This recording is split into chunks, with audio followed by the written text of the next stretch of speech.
Hello, everybody. So, it's been a couple days since I started the repainting of the stock. I did not have enough of the mud brown to continue on. I did cover up a lot of the negative space on the stock with the OD green using a Scotch Brite pad to kind of get a spackle color. Or, sorry, not spackle color. My apologies. Spackle pattern. I did, however, order some new paint, and today we got a matte coffee bean color, kind of that darkish, that brown that I wanted, and something else to go with it, a dark pearl. It's almost like a lighter gray. I actually thought what I ordered was River Rock, which would have been a lighter gray, but this is fine. Can't always count on Walmart to do the right thing.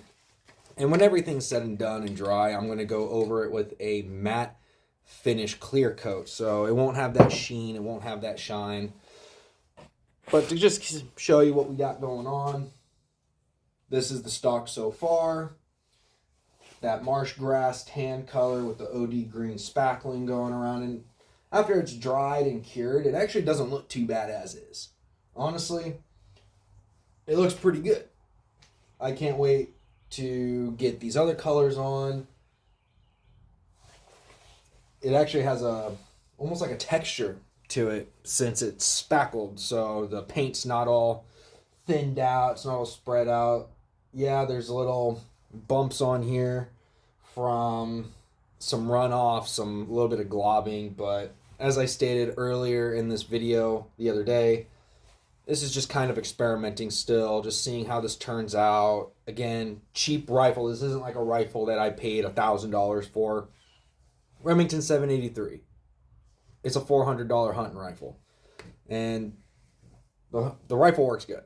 The stock is just a cheaper polymer, so I can experiment with this and be a little loose and not as tedious. Do I want it to come out absolutely looking like crap? No, not really. But I can be a little loosey-goosey with it. So, we are going to start with the dark pearl. And I also got some regular sponges. I tore them up. I'm going to be not as liberal with the blotching on it, since if you can actually see compared to the Scotch Brite pad, if I can find which one it was. That's got the OD green on it. This is going to cover a lot more surface area, so I'm just going to kind of be a little more loose with it. I have some blotches here on this cardboard still that I can splotch with. I'm still kind of experimenting, so forgive me. Be a little patient with me. I would appreciate that. And I do want to see just how this dark pearl looks.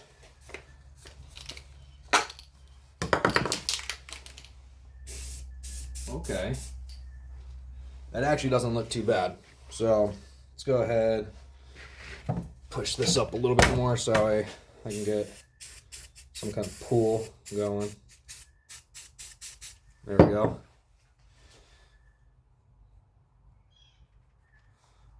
Light dabs with it. Boom, boom. Okay, that actually doesn't look terrible. I can't argue with that. Okay. So we are going to have, again, more surface area being covered from the sponge. So let's go ahead and start here on the back end of the stock. Just kind of hold that. And again, same method, just try to roll it on there without smearing as much as possible. No, that don't look too bad.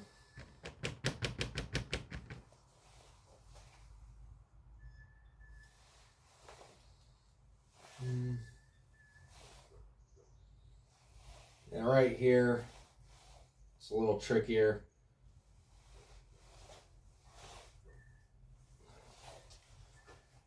And I am getting a couple of smear marks, but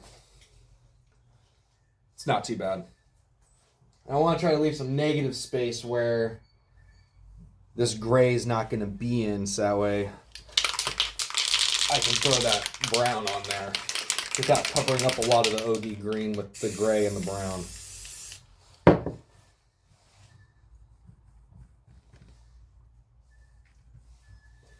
So, boom,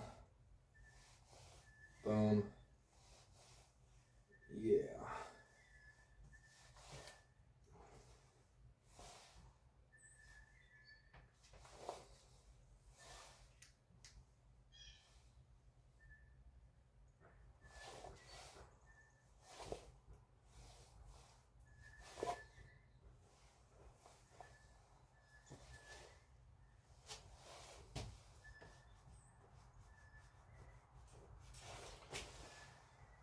Get along the edge there.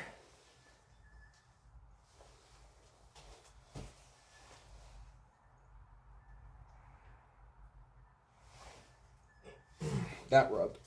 Whoops. That's all right. Once this starts to dry and we blotch it over with the orange, or the brown, it won't look too bad.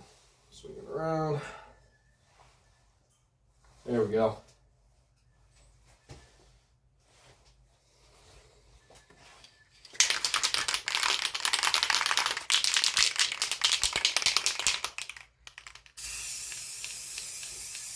The gray really doesn't look too bad with this. Gives it a nice little contrast to that OD green and the tan.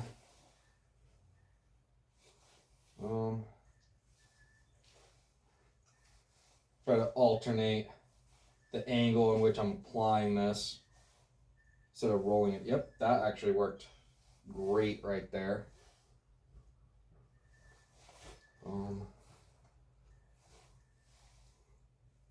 Try to use the mag well to keep it a little steady.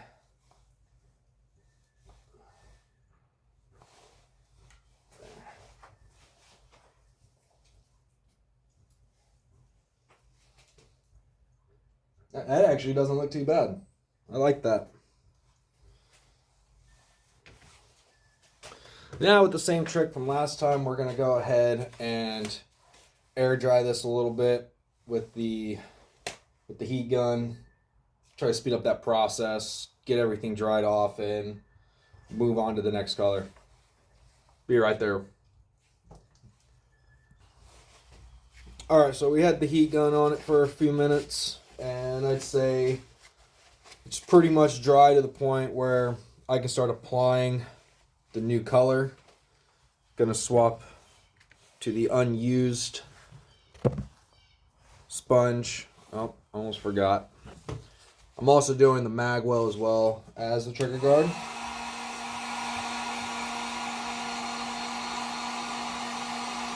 Speed that up a little bit.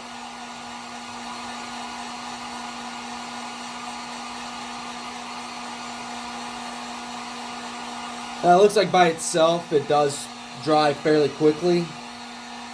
This is just to aid in that process. Plus it also helps keep the hands warm a little bit. A little cold out here. There's that. Sorry if the camera's moving a little bit. I got the camera on a box and these are on that box, so getting them on there nice and carefully so they don't fall over. Kind of the whole trick. There we go. Boop. Alright. Now we can move on to the next color. Next color, matte coffee bean. Almost the same concept as the mud brown, but it is going to dry matte, so this will be alright. Just not sure how dark this brown's going to be.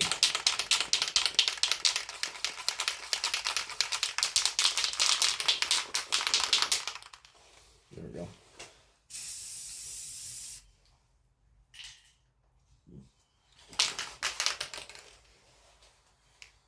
Looks like it should be relatively decent. Ooh, that bled through onto the table.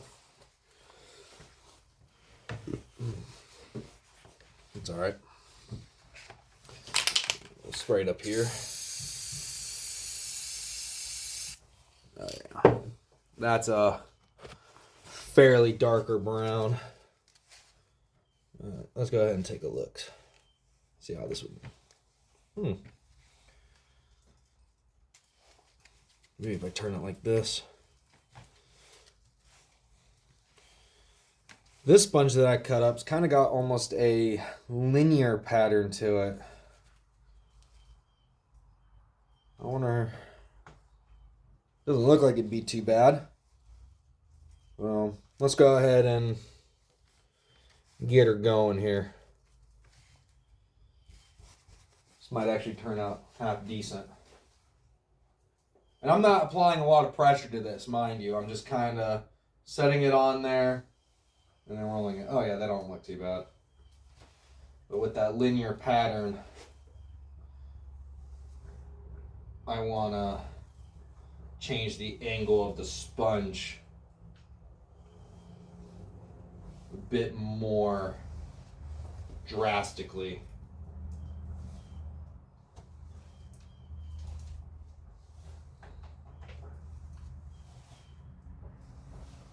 And again, getting some rubs, but it's all right. I am not going to stress about it. Boom.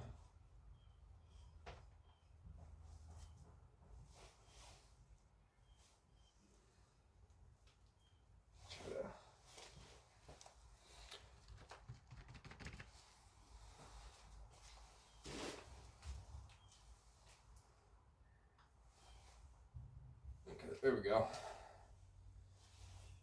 Over that.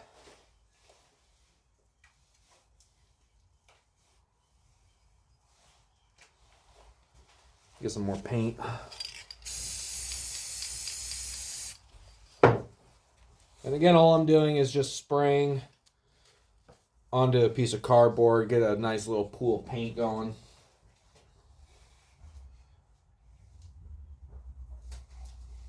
There we go.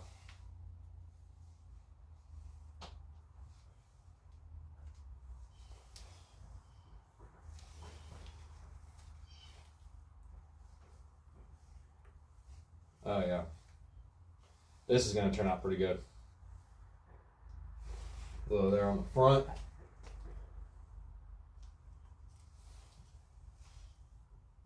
Around the mag well and the trigger guard.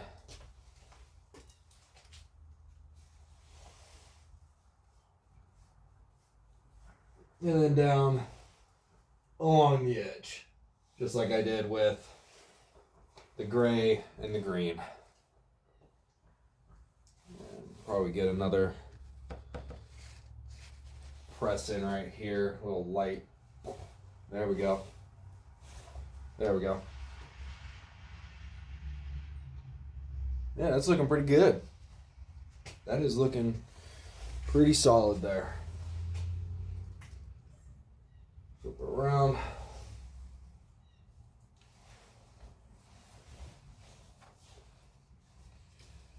Now you can see, now that I got some color on here, I'll show you just how these patterns kind of differ.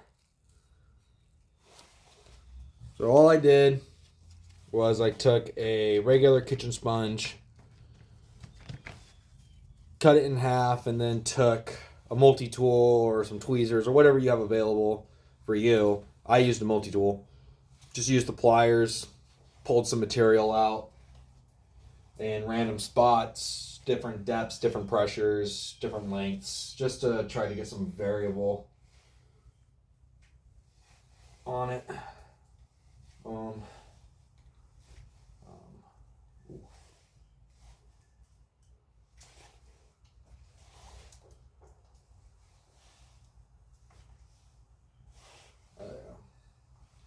And then once this all dries,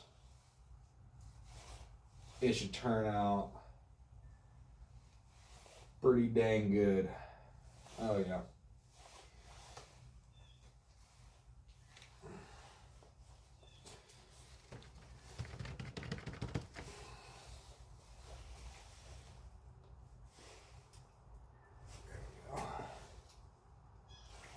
Get some color in those negative spaces.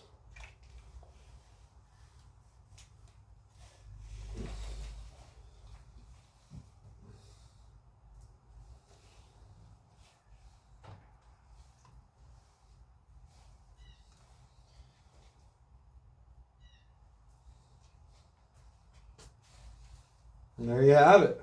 That's actually pretty much done.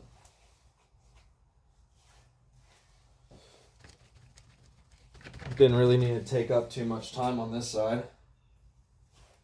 Go over a couple spots again.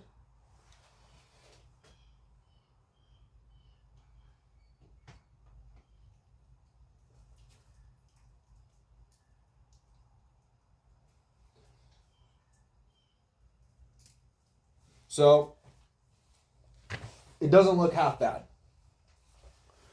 right off the bat. I can see that the OD green kind of got concealed in some areas a little more than it should have, or rather a little more than I expected it to. So that would mean I was a little too liberal with the paint. But again, experimenting, and it honestly really doesn't look as bad as it is, or as bad as it could have been. I'll take a win from it. They turned out decent, and I will use the rifle as is. It's still a good rifle. Still shoots great.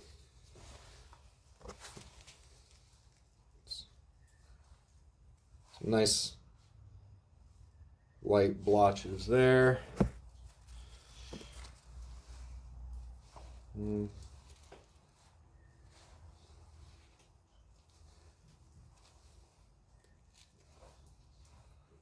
Around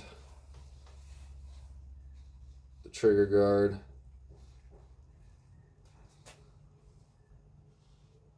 Yeah, there we go. Boom. Now let's go ahead and get her dry.